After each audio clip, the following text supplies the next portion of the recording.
Pinball circuit activated.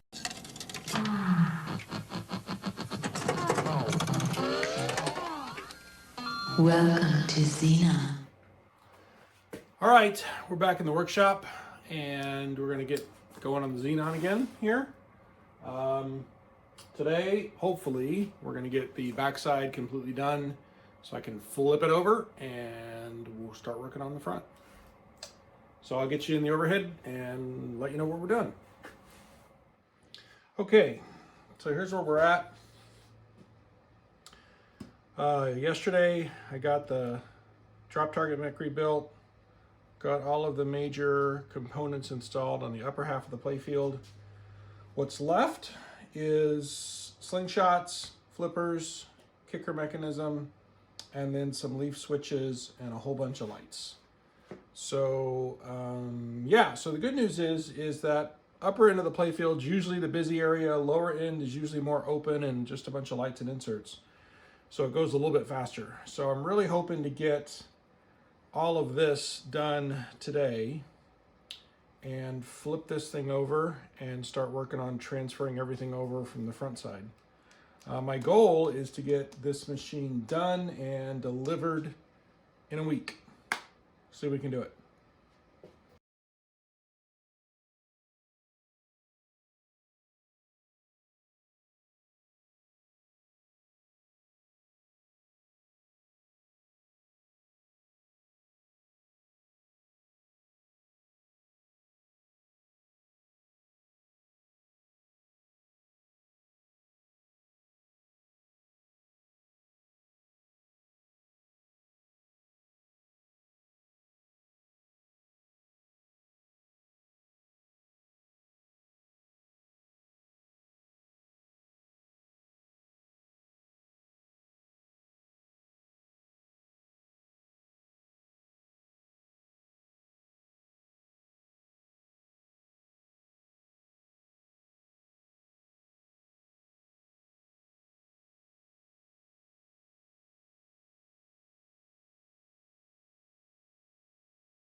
Okay, so I've gotten everything done, I think. I believe everything's soldered in, everything is screwed down.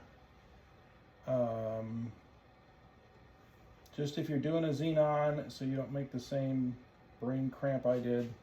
This mech over here, this is up on little spacers. So I spent like 10 minutes trying to figure out why it was hitting this switch body that's here. And it's because I didn't have it on the spacers. So there you go. Okay, so let's see if we can roll this thing over. So let's get the harness and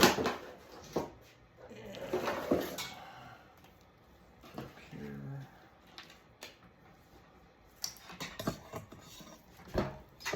As the camera almost goes. All right, so harness is up, top, and let's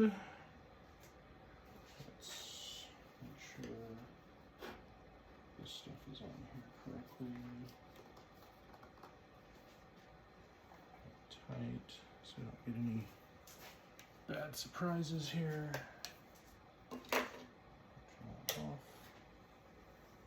This guy, okay. So I think I need new clamps. I don't think these quick grips are doing their job anymore. This thing was moving around all over the place when I was trying to work on it. It's a pain in the butt. I'm gonna get me some new grips here. So which way do I want to roll this thing? Let's go towards me, I guess. So I always go slow first.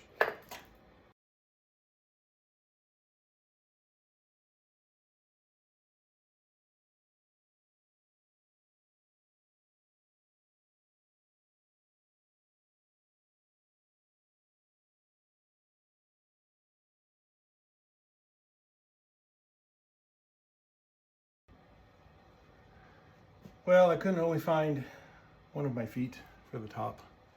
So I'm gonna go with one for now. And I'll find a piece of felt or something to stick on the other side. Actually, you know what I could do is I could just use a little cloth piece for now. Just okay, so what you can see here is I've done a lot of work on the top side already. All the pop bumper bodies and everything were installed before.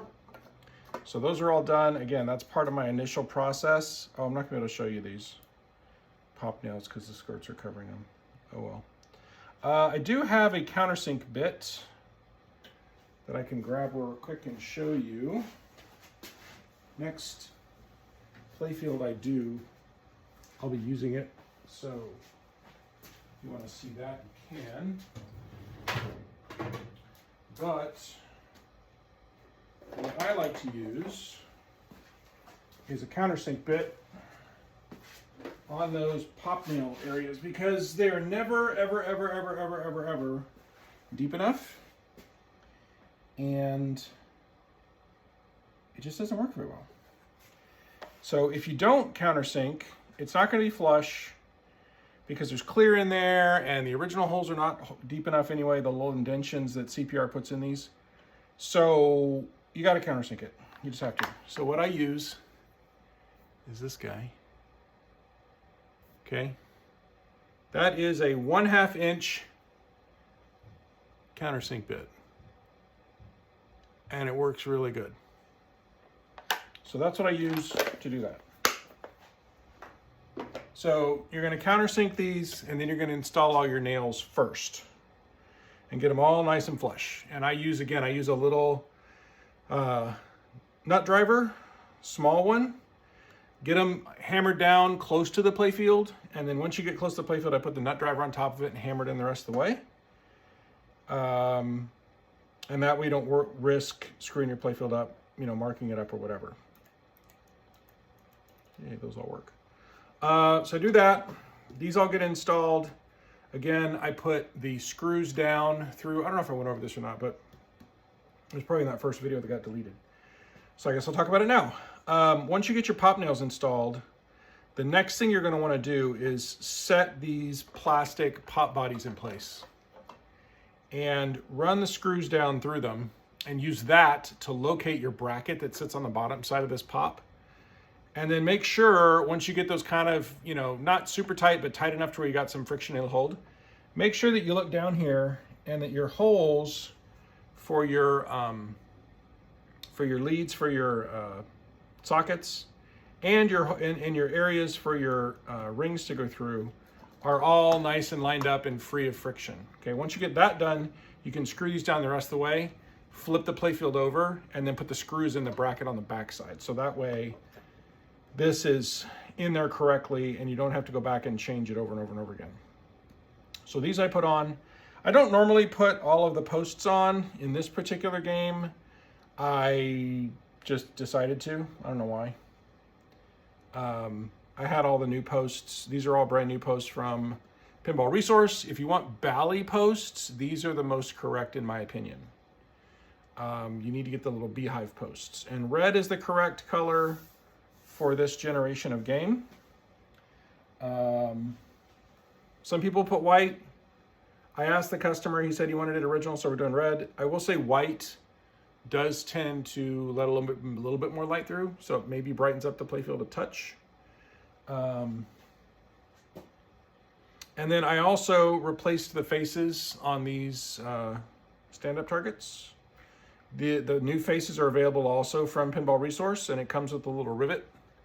So you have to drill out the back to remove the old rivet, put the new face on, keep the washer, don't lose the washer that goes on the back of them. Put the new rivet through and then use a little rivet punch to hammer those down. Maybe next time I do that, I'll do a video on that and show you guys how to do that. The wire forms here, I had to actually make this one and this one from scratch because they were broken. A lot of times these are fractured here at the base. And you have kind of two options. One is to try and just put some white glue in the hole and try and hammer it in just a 1/16 of an inch or so. and see if it can hold. The bad news about that is then your wire form here is not at the correct height. So speaking of that, here's a trick. In general, the correct height for these wire forms is the width of one of these EM pucks. So these are the little rubber pucks that go at the top of the arch on an EM and sits here and the ball bounces off of it. So if you use this as a guide, it makes it easy. You slip it under there, and that is where those should be. Actually, these could be hammered in a little bit more. Maybe I'll do that. They're a tiny bit high. It's not terrible, but they are a little bit high. Oh, interesting. I may have to hammer those in a little bit more. So yeah, oh, and then I go ahead and put a coat of wax on the playfield before I do anything. And the reason for that is it's really your best option. It's really your best opportunity to get wax everywhere. Also, if you're gonna put Mylar around the pops, so, you know, originally the manufacturers would put Mylar circles around all these pop bumpers to cut down on the wear. Now, those playfields weren't clear coated, and my understanding is it doesn't matter. Like, you don't have to put Mylar down. The clear coat will hold up just fine. And the reality is, I mean, we're not living in an age where these playfields are going to get abused like they were before. I didn't put Mylar on this one just because there's so much of it. I didn't want to detract from the game itself. But if you're going to put Mylar down, it's always a good idea to wax first, so that if whoever it is later on wants to take the Mylar back up, it's much easier to do if it's been waxed. So that's where we're at on the top side of the playfield here. And now what I need to do is clean the old playfield off, flip it over, and start transferring all of the hardware from down here from the ball trough, and then just start building it up. So that's what we're gonna do. So here we have the original playfield, and you can kind of see it's actually not in bad shape. I think if I was going to redo this game and resell it, unless I was really going for a full restore, I would have probably just cleaned this playfield up really good and waxed it and moved on, because there really isn't a lot of paint loss. What I might do with this after this project is use it as kind of a test bed, like remove all this Mylar and clean everything and maybe try and clear coat it. I don't know. I certainly will keep it and probably offer it for sale to anybody who wants a decent original Xenon playfield, because it really is good. I mean, usually these games are blown out right here. Like, this is all gone and all this art's gone. So it's not bad. So what we're going to do now is just remove all of this and transfer it over to the new playfield.